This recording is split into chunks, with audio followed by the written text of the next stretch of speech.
Hello, সবাই কেমন আছো? তো আগের ২টা ভিডিওতে শেয়ার করেছিলাম যে দাদু যেদিন দেহত্যাগ করেছিল সেদিন কি হয়েছিল, আর দিবসের আগের দিন কীভাবে সব কিছু প্রিপারেশন করা হয়েছিল। আর এই ভিডিওতে শেয়ার করব যে দিবসের দিন আমরা কীরকমভাবে সারাটা দিন কাটিয়েছিলাম। তো চলো শুরু করা যাক। সকালে আমরা সবাই তাড়াতাড়ি করে উঠে স্নান টান সেরে একদম রেডি হয়ে পড়েছিলাম, কারণ এদিন সকালবেলা আমাদের পরিবারের সবাই দাদুর সমাধির এখানে যার যার পরিচয় বলে বলে মানে জল অর্পণের একটা নিয়ম ছিল, তো সেটাই করেছিলাম সব। তারপর আমরা এটা সেরে ঘরে একটু সিদ্ধ ভাত খেয়ে ফেলেছিলাম, যেহেতু বিকেলে খেতে খেতে অনেকটাই দেরি হয়ে যাবে, তো সেই জন্য। আর এদিকে দেখো আমাদের বাড়ির সবাই তিলক কেটে নিচ্ছিল আর কি, তিলক করছিল, তো আমিও করেছিলাম। জানো তো, আমি প্রথমবার তিলক করেছিলাম আমার 26শে জানুয়ারিতে স্কুলে, তখন আমি বৈষ্ণব সেজেছিলাম, তখন একবার করেছিলাম আমি আর আমার বোন। তারপর এই আজ মানে সেদিনকে করেছিলাম, তো আমিও করিয়েছি, সেটাও শেয়ার করছি, দাঁড়াও। আর এই যে আমিও করে নিচ্ছি তিলক, তো আমারও বেশ ভালো লেগেছিল সবার সাথে একসাথে তিলক করে। আর এই যে আমার তিলক করাও কমপ্লিট। আর এইদিকে সব বৈষ্ণবরা মিলে রান্না করছিল, তো সেদিনকে অনেক কিছুই রান্না হয়েছিল, ডাল, ভাজি, তারপরে কচুর শাক, তারপরে নিরামিষের একটা তরকারি ছিল, পনির, পায়েস, মিষ্টি চাটনি, তারপর হ্যাঁ এতটুকুই ছিল। তো এইসব কিছু রান্না হয়েছিল, এখানে দেখতেই পাচ্ছ তোমরা। তারপর আস্তে আস্তে অনেকজন মানুষই চলে এসেছিলো, তারপর আত্মীয় স্বজন সবাই চলে আসলো। তারপর এদিকে কীর্তনও শুরু হয়ে গেল, তো সবাই মিলে এদিকে কীর্তন করছিল আর কি। আর এদিকে দেখো গীতা, তারপরে রামাবলী, এগুলোই বেডশিট আরও কী জানি সবগুলোই মানে থালের মধ্যে সাজানো হচ্ছিল, তো এগুলো দেওয়া হবে সেদিনকে যতজন বৈষ্ণব এসেছিল, তো সবাইকে দেওয়া হবে আর কি, এটাও একটা নিয়ম।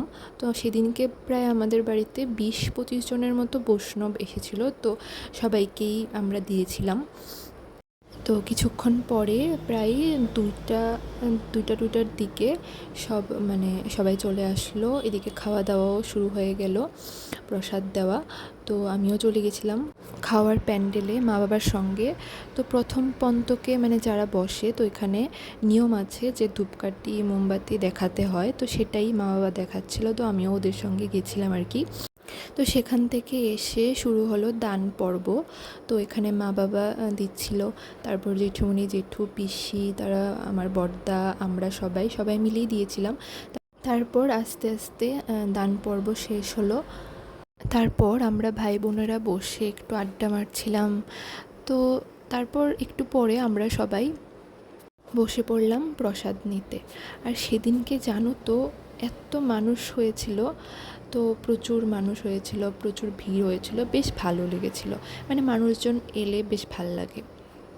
আর সেদিনকে রান্নাগুলি এত টেস্টি হয়েছিল, মানে একটার থেকে একটা অনেক দুর্দান্ত হয়েছিল। আর আমার এমনিতেও ভেজ খেতে বেশ ভাল লাগে। আর এদিকে দেখো আমার মা, তারপরে মামি, পিসি, তারা সবাই মিলে নাচ করছিল আর কি কীর্তনের গানের সঙ্গে। তো সেদিনকে জানো তো যারা নিমন্ত্রিত ছিল সকলেই মনে হয় আমার এসেছে, মানে প্রচুর ভিড় হয়েছিল, বেশ ভালো লাগছিল। মানে প্রায় রাত্রি 10টা সাড়ে 10টা অবধিও লোকজন এসেছিলো প্রসাদ নিতে। আর এদিকে দেখো সব রান্নাগুলি নিয়ে যাওয়া হচ্ছে আমাদের ক্লাবে, মানে ক্লাবে খাওয়ার ব্যবস্থা করা হয়েছিল, তো সেখানেই নিয়ে যাচ্ছিলো আর কি সবাই মিলে। তো সারাদিন অনেকই খাটাখাটনি হয়েছিল, মানে আমাদের তো সেরকমভাবে কিছুই করতে হয়নি, মানে আমার মা বাবার, তাদের পিসি, জেঠুমনি সবার আর কি। তো তারপর আমরা রাতে খাবার দাবার সেরে একটু বসে একটু হ্যারি পটার দেখছিলাম, তো দেখে তারপরে সবাই মিলে একটু গল্প টল্প করে তারপর ঘুমিয়ে পড়লাম। সারাটা দিন বেশ আনন্দ করেই দিনটা কাটলো সবাই একসাথে মিলে। তো তোমাদের কীরকম লাগলো কমেন্টে জানিও। তো আজ আসি, দেখা হচ্ছে আরেকটা ভিডিওতে। তো টিল দেন টাটা, সবাই ভালো থেকো আর সকলকে ভালো রেখো।